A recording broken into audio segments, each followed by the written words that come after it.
All right, we're live. Hello. So this week, Ed, we're going to talk about chapter 2 that we were just talking about last week. You were struggling with some aspects of the message and wanted to get a little bit more ideas than we discussed. And then how did that end up? Like, how did you change chapter 2 then? Yeah, so if the viewers can recall or go and watch the previous recording, we did talk about the structure of chapter 2 and how I was struggling in structuring that chapter. And what we did was kind of a role play where Vasco interviewed me. And what came out was that I had a couple of things in that structure that I put in before, and I was not sure whether they should stay there or not. So Vasco helped me, and you can watch that live. Vasco helped me in identifying some pieces which are good as action scene or good as a good beginning of that. And one of them was the professor comparison with professors. So your expertise and to overcome the feeling that um, you're not credible enough to be considered expert. Now, this problem happens in people regardless of their level of expertise. Somebody who's not an expert and somebody who's an expert. So, uh, for a second, there's a flickering on my screen. I'm just gonna change the lighting. Yeah. All right. So I hope it is better now. Okay, great. So everything is live. All the clumsy settings. Anyway, so what I did was I left it as it is for now. I didn't touch it this week, but I went ahead to implement the second advice that Vasco gave me. That was because we are teaching people how a book help you get recognized as an expert, or build your reputation as an expert.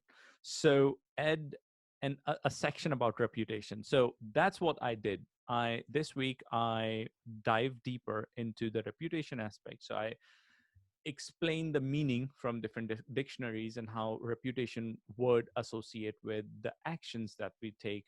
Reputation mainly is what other people think of you, regardless of who you are, what you are, or what you think you are.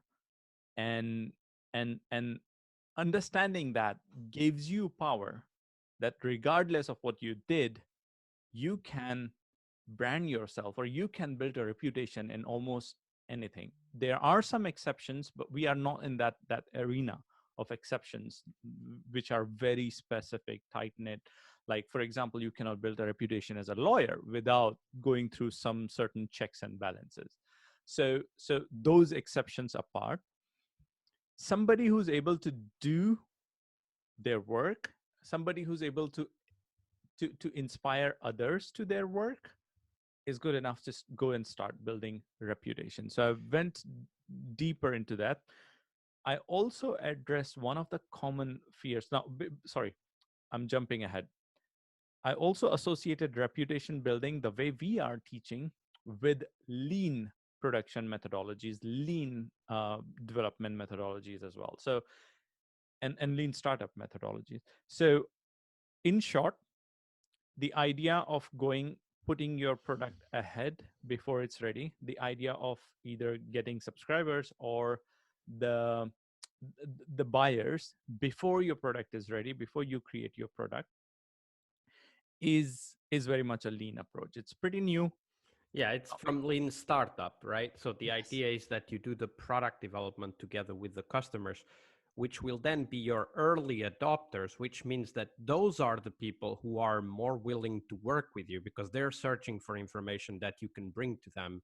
And then, in interaction with your customers, you find out how to provide that information, right? Because one of the common problems that experts have is they have the curse of knowledge. They know too much to be able to put it in words that others that don't know would understand, right? Yeah. And that's actually one of the aspects we bring in our 48-hour book writing method, is that you are there to write stuff for your customers. Like, this is not your book, it's your customer's book. And the best way to get your customer's book written is to work with them, is to develop it with them. And that's what the whole method is applying those lean startup ideas to writing the book, which at the end of the day, it's your product. It's, it conveys your expertise to your Yeah. audience, to the Yeah. customers that already want that information. Yeah. And you calling yourself an author is a product itself. You are a product there. You calling yourself a speaker, it's a product. And we are using the same lean method. Now, people fear that I don't have a published book, so how can I be an author? Now, this was a common objection. This is something that will come up if it hasn't come up in your mind yet. And so I've gone ahead and addressed that issue in detail. And I have also compared with people who are afraid that somebody will point them out as con artist or scammer or somebody because you're pretending somebody who you are not. I have addressed that issue as well. And in short, how I did was that uh, it's very simple actually. One, you being an author is not a job role or a description of your past. It's your identity. If you're an author, it's your identity. If you're a speaker, it's your identity. And your identity needs only you to make this choice. It's a choice, and it's an identity based on choice. So that's one aspect of it. The other aspect of it is uh, i- is the con artist thingy. Like, people will think you as a scammer, and I have dive into a little bit into the psychology of those people. So the fact that you're scared that somebody will point you out as a scammer makes you apart. This feeling Or a itself, fraud, by the way. A fraud, fraud is yes, probably the of word in Jennifer's mind. yeah, fraud. So if you're afraid to be found out as a fraud, that feeling itself creates the line distinction between you and somebody who's actually a fraud. Because people who are fraud, their emotions are wired in a completely different way. They don't think this way. Yeah, They exactly. They're see, not afraid because they know they are. They're just using that. they know what they are doing. Yeah, exactly. So I think that's actually a very powerful thing. I didn't think about it originally when you talked about chapter 2, but I think that's a very powerful addition to chapter 2. I'm eager to read it now. I haven't reviewed the second draft, so definitely really eager to read that, because I definitely think, and in chapter 3 I kind of touched that a little bit, but not in those specific terms. So I think that's perfect. That's a perfect addition to chapter 2. Yeah. And I've also shared one more thing in that, which is generally people who are super scared of frauds are the ones who naturally attract fraud around. And it's difficult to understand this concept, but then I have illustrated this with a couple of examples, and one from my own life. So, for example, I've been living for the majority of my life under narcissistic abuse. So I'm kind of scared of narcissist people. But at the same time, I naturally attract narcissist people a lot in my life accidentally. And that happened again and again. It takes me 4 or 5 years to recognize a pattern that, oh gosh, I'm in a narcissistic cycle. And I have explained a little bit about that, like how emotionally the way we react to simple things attract these kind of people. So people who are So, afraid of so scams, who generally who are scammed once, if you talk to those people, you will find that majority of the people who are victim of fraud are victim of multiple frauds, not one. okay, so Ed, now I'm a little bit confused. So I want to explore that a bit further. What is that in the context of Jennifer? Jennifer is the avatar for the book, and she wants to write the book and become an invited speaker in her industry at conferences and events. So can you explain that from Jennifer's perspective? What Yes, is the message for Jennifer? that's a very good point. It helps me connect the dots because I haven't actually connect the dots in paper. It's in my mind, and that this is how the dots are connected. We are teaching Jennifer to create her own Jennifer, her own customer avatar. Creating a customer avatar also means deciding or choosing to ignore certain kind of people. And what the point I'm making here is the people who scare you, that they will think about you as somebody who's an imposter, are the people who are outside of that avatar, and you have to make a conscious choice. And I've given the logical reasons why you should just automatically So take them out. what you're saying is that the people who trigger those fears are probably not your avatar, because either they are really not interested in your message, or even if they are interested in your message, they are probably more interested in tearing you down than to understand what your message is. Yeah, at, at one end, but also with this methodology, you're attracting early adopters. And early adopters by nature are risk takers, and they're not that scared of something going wrong because they understand they're used uh, to the other side. Like if things can go wrong, and especially in this kind of setting, for example, in if you decide that, if you declare that I'm writing a book about this and you found out nobody is willing to read that book, nobody is subscribing to your email list, then you know that probably that topic isn't that great enough. So you can pivot and change the topic. But few people who subscribed would understand that, yeah, it's okay. So you don't have to be afraid that people will say that you started a project and then you dumped it and you move on, because this is lean. And early adopters are okay with that. Again, the type of people you attract with this. Yeah, Does it so make sense, Vasco? yeah, so the early adopter part is very important. So first of all, they are more open to new ideas. They don't need you to be super specific with everything, but they do need to understand that your message has value for them. So for us as writers, as authors, what we need to understand is what is that question in their mind, right? Is what is the value they are looking for? And how does that impact their lives? How does that help them professionally? Just like we did with this book, right? So what is it that people are looking for? Turns out people are looking for a book writing method that keeps them focused and produces something quickly, so that they don't have to wait for 2 years before they have anything out. And by the way, that's what most writers do. They write alone without ever involving customers, and then 2 years later they put that product out, and no surprise, crickets, right? Because they've I've never done talked that. to anyone.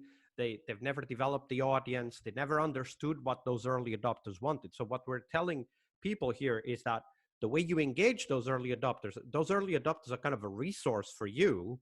They get value from you because they get the message and the ideas you have to share, but they are a resource for you because they help you understand what others are looking for, what are the questions in their mind.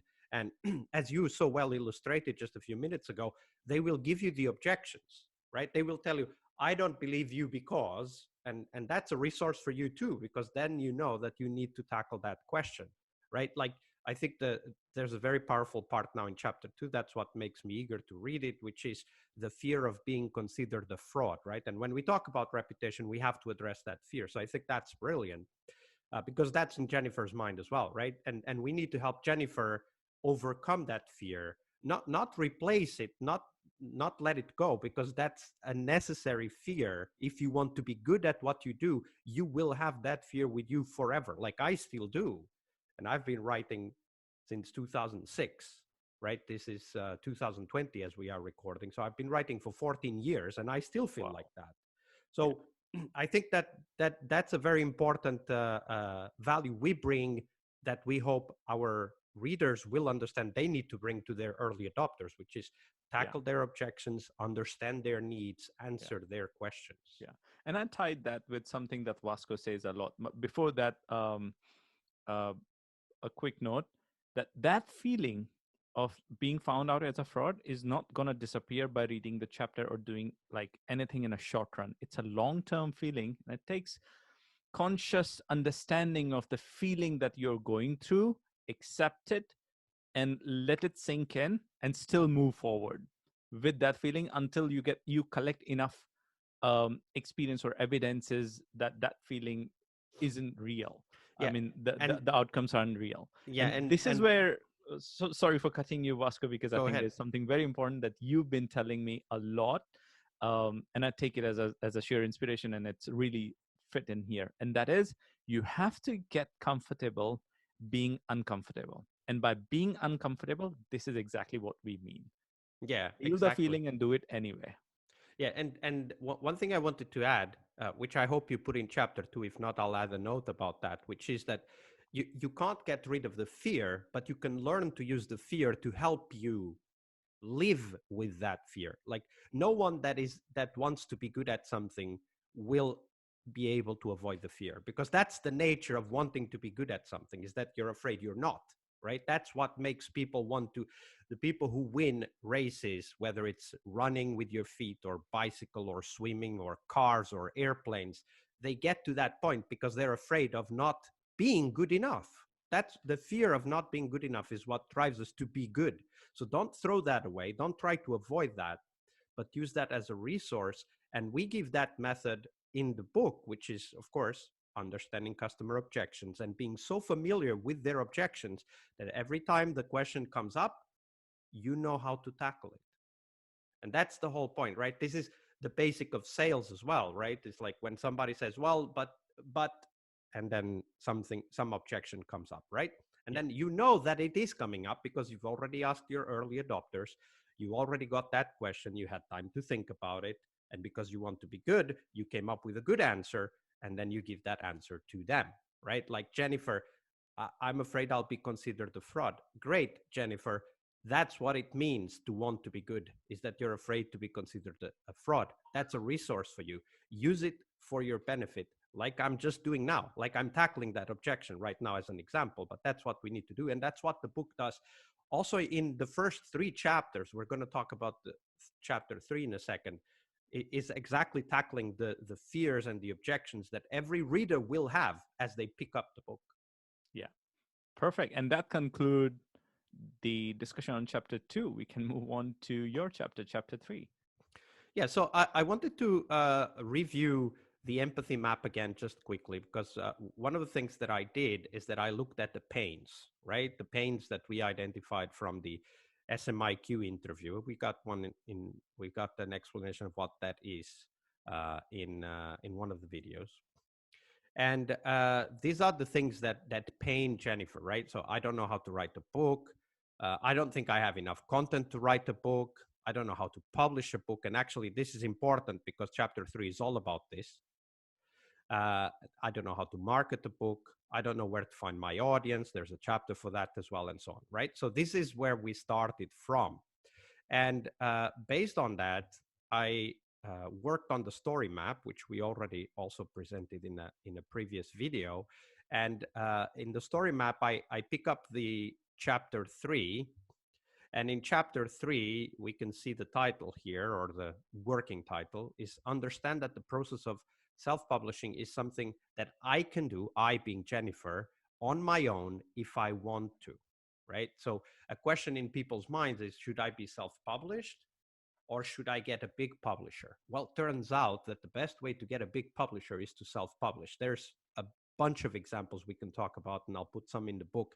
But the 2 ones that we talk about right now in the book from chapter 1 is Jason and Jürgen, who got published because they started self-publishing, right? Blog posts and books self-published, which then became books published by major publishers, right? So That's that's an also the important journey that message. I'm replicating in my own, like with my own books. So we are like kind of walking the talk. Well, because that's how you develop a product. That's basically the message of this whole book, is that Ed has a lot of experience in marketing. I have a lot of experience in product development. This is what we are describing here is not news for us. It's just news for the experts who are out there wanting to get their product out, which is, as Ed said, either being an author or a speaker or the book itself or a workshop, for example, and they don't know how, right? This is how you develop products. We're not reinventing the wheel. We're just applying it in a very specific way, in a lean startup way, to how you become an author that is invited to speak at conferences, right? So, and then I wrote down for this particular chapter, I wrote down the tasks, and user tasks are the things we need to solve for the user through the product. And the product, of course, is the 48-hour book method and this book itself. And I don't know how to write a book is the first question, is the first pain. Uh, where should I start even to know what to write about? I don't know how to publish a book that's related to the self-publishing. I don't have enough content to write a book. That's a fear that everyone will have. And let me tell you that once you start writing, you will see that you don't have enough book for the content you have. And that's a very common pattern, by the way. At first you start by thinking you don't have enough content for a book, and then you end up thinking that you don't have enough book for the content. And then I don't know where to find my audience. That's a fear I'm not tackling, but I will point to the chapter where that is tackled. I don't know how to sell a book. Again, the same thing. And then finally, I don't have a system. And this is kind of the key, the clincher message that I want to give Jennifer. So I outlined chapter 3, and I'm going to give you the template I use to outline chapters. And this is something you can use right now to write the next chapter or the next blog post. And it all starts with setting up the story, right? So you need to jump into Jennifer's shoes and understand what she's going through as she's reading chapter 3, right? And there's a clear need. Chapter 3 is about telling Jennifer that self-publishing is the right way to go, and it's actually very easy. You just need to make a decision. All right.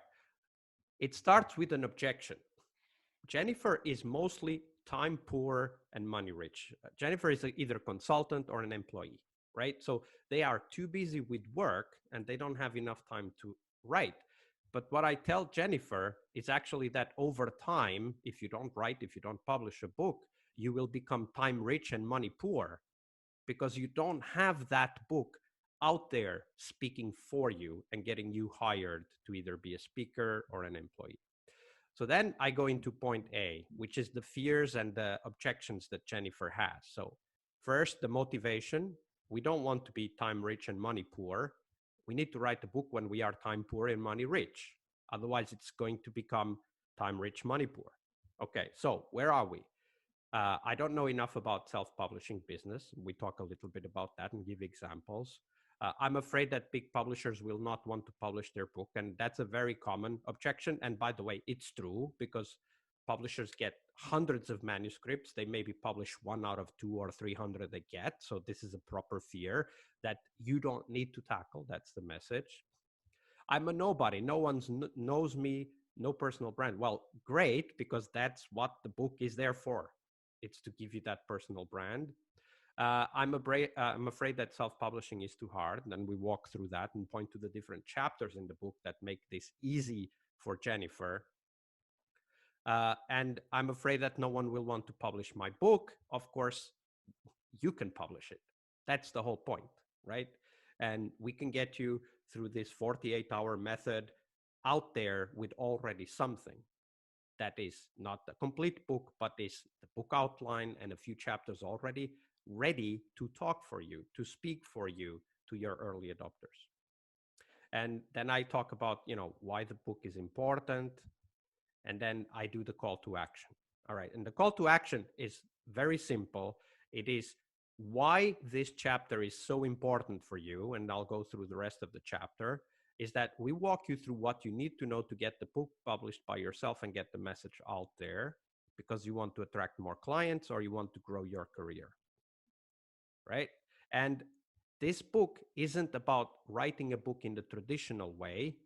It is about using your knowledge to create a long-lasting product, the book, but to do it in 48 hours. So we talk more about that. Okay, so then we talk about the steps, the main steps, the top level steps. So my thought was, okay, we get the process up and running and we stay focused on the message, right? That's what the 48-hour book workshop is. Step 1, then publish your first chapters. Once the 48-hour book workshop is done, you publish your first chapters, and then we get you started, and now you follow the process to get the book off the ground, and of course to get the conference organizers to invite you. And the resolution is that the lack of the method is what makes it hard to write the book, and the 48-hour book method is the solution for that, right? So get your first chapters out there and start submitting talk to conferences. So that's more or less the structure of what I want to go through in chapter 3. And as I went through this, I'm sure, Ed, you had some questions, so go ahead. No, I would like to go back in the beginning of the, you know, the objections that you identified. I think it's worth talking about where did you collect those objections from? All right, so some of these were mine when I got started, right? But it's also what we collected through the SMIQ. For example, this was something we collected through the SMIQ, not knowing enough about the self-publishing business. This is how I got started, so I'm familiar with this. When I started self-publishing all the way back in 2012, I knew literally zero about it, right? So I spent 2.5 years before I self-published my first book, which wasn't even my book. It was somebody else's book, right? But I was the publisher, and I did the publishing.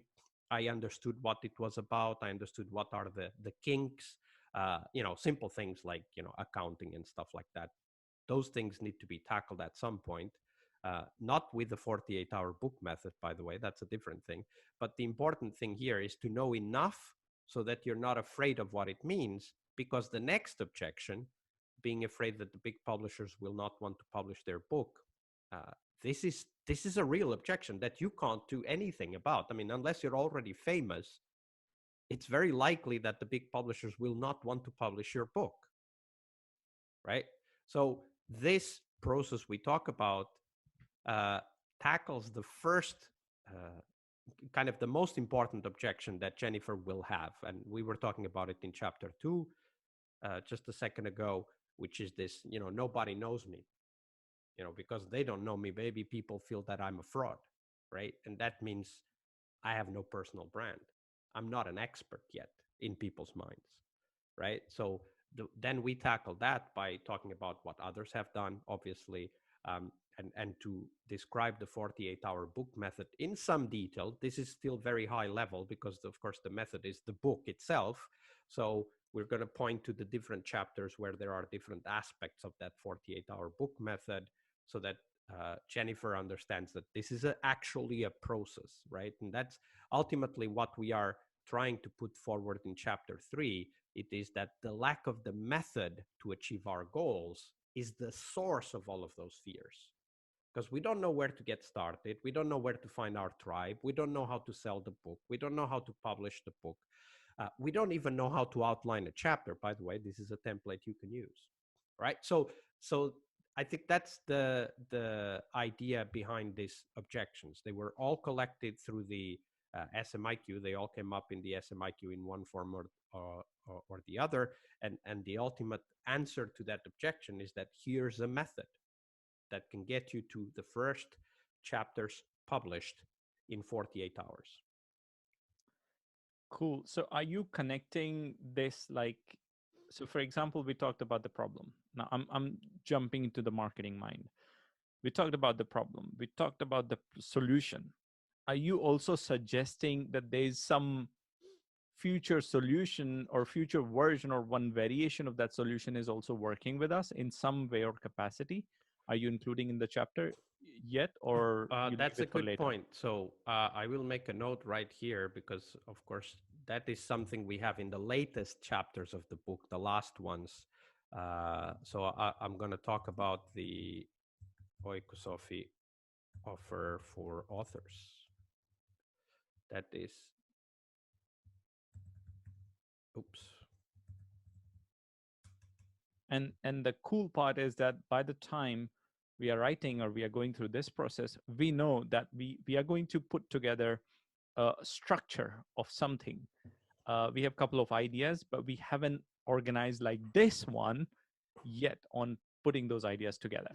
So we just know there's something coming, but we don't know. So is it the right time to declare that in the beta reading? But what I think it also could be a good time to survey your audience, whether that's something like triggering while sending these chapters. So you may want to include maybe a hint like, hey, would you like a holding hand to go through this process? Now you know this process is coming. If you think that you can do it, go ahead, do it. If not, just talk to us or let us know why do you think you will not be able to do it. I still. think that's an important point, Ed, because the book itself is enough for anyone that is motivated to get off the ground, right? Yeah. But of course, it takes time and effort to go through that alone, and you need to be uncomfortable, you need to be unsure, and so on and so forth. There are simpler ways to do this, right? And I've published 7 books already with other authors, so we've done this quite a few times already. We're doing this book using the same method. So the idea is really to help people to go through that process faster and with the support of like-minded people who've already gone through the process. That's what the offer is all about. But you don't need that. The book itself is self-contained. If you read the book, you will be able to do all of what we are discussing here. Yeah. Yeah. So what Cool. do you think of chapter 3, Ed? Like, this is the first time you see the outline. What's on your mind? Uh, the thing is, I'm going back to chapter 1 and your powerful entry on the stage as the action scene, and I think I would love to see an action scene here too, because I really love that action scene. Okay. So I have to think about that. yeah, What could that be? So I think that the introduction to that fear of being considered a fraud might be a good way to start. I yeah. don't know, because it Do is you think about we can include a case study of somebody who's worked with us, their before and after feeling, like when they were going through the after phase as the action scene? That like, oh, that's a possibility.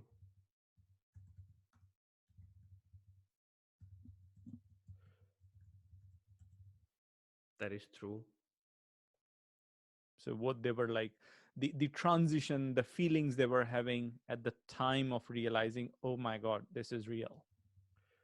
Yeah, I think I know who that might be. Okay. Okay. Um, that's cool. I think I like this structure. It's pretty straightforward. It seems like you're gifted, at least in structuring, than I am. Um, I would structure a chapter and then I'll change it as I write along, and I'll change it Yeah, again, and so that I don't want to give the impression that the structure is exactly will exactly end up as it is here, but this does help me to kind of chain the story together, because that's one of the things all authors must understand is that even if you don't want it, when people are reading your book, there's a story in their mind which is their own story. And we've talked about this in chapter 1 and even in chapter 2 discussion, which was that you are there to be the coach, the guide for the reader, but this is the reader's story. It's not your story. This is not my story. This is not Ed's story. This is Jennifer's story, right? Our avatar story. So because of that, we need to chain it like a story. And I'll just explain the template very shortly, which is Act 1 is setting up the story. Where is Jennifer right now? What are her fears? What are her questions? What is she struggling with? Then we talk about point A, which is we start from here, right? We have all these fears and change coming and so on, and we don't know what to do next, but we know that if we get to the other side, we have a book promoting us, right? yeah, That's the end goal. That's the vision, right? And then there's a call to action, which drives the reader's attention to the rest of the story. yeah, And this is exactly like Hollywood movies are written. It's exactly like this, right? You start somewhere with an action scene, typically, where you start to learn who the protagonist is, the character of the story is, and you start to feel their pain and their uncertainty. That's how it starts. And then something happens that calls you to follow the movie to the end, to actually see how the character goes through all the ups and downs to get to point B. And the ups and downs, structured in Act 2, are typically 3, which, there could be more, but I use 3 as the guidance. And these are 3 main obstacles and benefits that the actor goes through. They yeah, go through this, right? Oh my God, I really don't know how to get started. Well, let's get the process up and running. It's still very far from point B, but it gets us going. Then chapter or step 2, which is let's get the first chapters out, because this is how we get the value out of engaging with our early adopters. And at the same time, we're developing our brand.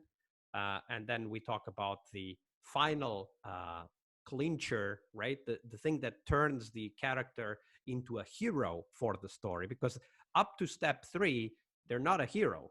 They're a struggling character. But in chapter 3, they become a hero because they overcome something. They found a tool that helps them to reach point B. That's get the 48-hour book method workshop. And because they find that, there's the turning point. And the turning point is, in other words, this is when the hero or the heroine marry their favorite person in the movie and they walk out to the sunset, right? This is explaining what happens after point B, what's the resolution for all of these struggles that we go through. And then we talk about the climax and the happy end to the story. So that's how I try to structure my blog posts and my chapters, because people have struggled with this structure for centuries. And this is the structure that emerges over and over again in books and movies and even news pieces. So that's why I want to follow it, because it is very powerful. It's very simple and it's very powerful. Yeah. Yeah, this is amazing. I love this structure. I think it's pretty powerful. To me it looks like a long chapter. Yeah, so the benefit of using a structure like this is that you can make it as long as you want.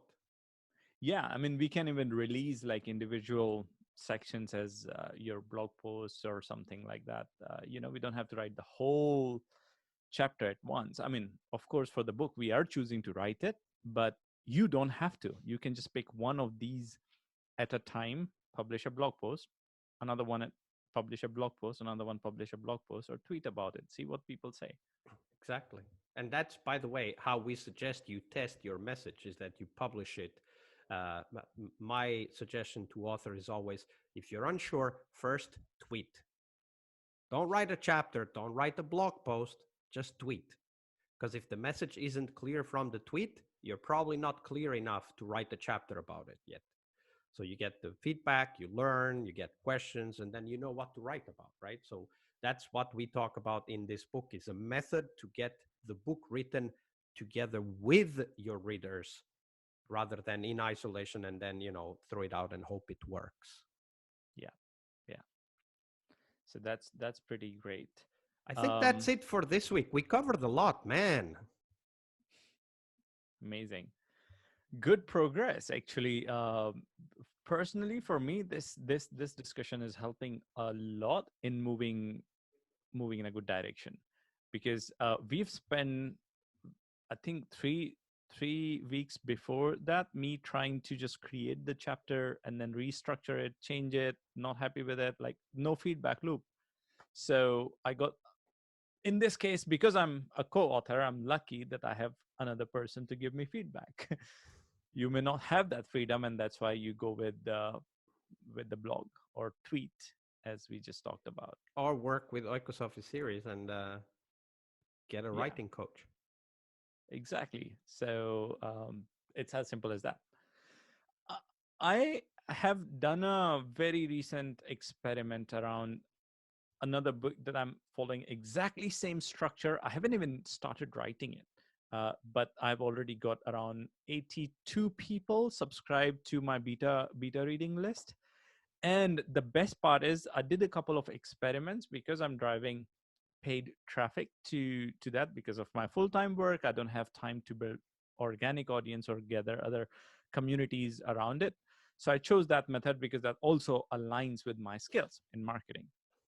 So And by the since way, it was the costing method, me, the I put method, up sorry. Yeah, I was just going to say that this method that Ed just referred to will be explained in the book. Go ahead. Yes.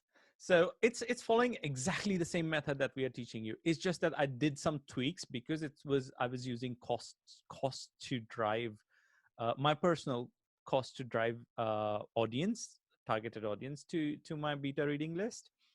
I thought like, how can I make it at least break even or cost free? So that I can actually build up a cycle of unlimited supply of beta readers. So I did a couple of experiment of adding couple of things that I can sell. And in the last 2 weeks, actually majorly in the last 1 week, for every person who's joining my beta reader list for a book that I have not even written, I'm telling that I'm not, I don't know how long it will take, and I don't know which direction it will go, is making me £4 in the UK per beta. No, well, no, it's not. It's a wrong. It's not per beta reader. It's making me around like less than £1, but it's a ROI positive to drive paid traffic to get people to subscribe to my beta Yeah, list. and So by the maybe way, we can explore that's that a big, in a bit. yeah, it's a big shortcut we're going to talk about, which is the paid traffic. Yeah, But we'll get to there. We're only in chapter 3 now. yeah. But that's pretty ninja stuff. It took me years to figure that thing out. And by reading this book, you'll get it in a few days, maybe hours, depending on how much you read in one go. Yeah. All right, Ed, that's it for Right. this week. Thank you. Cheers. See you.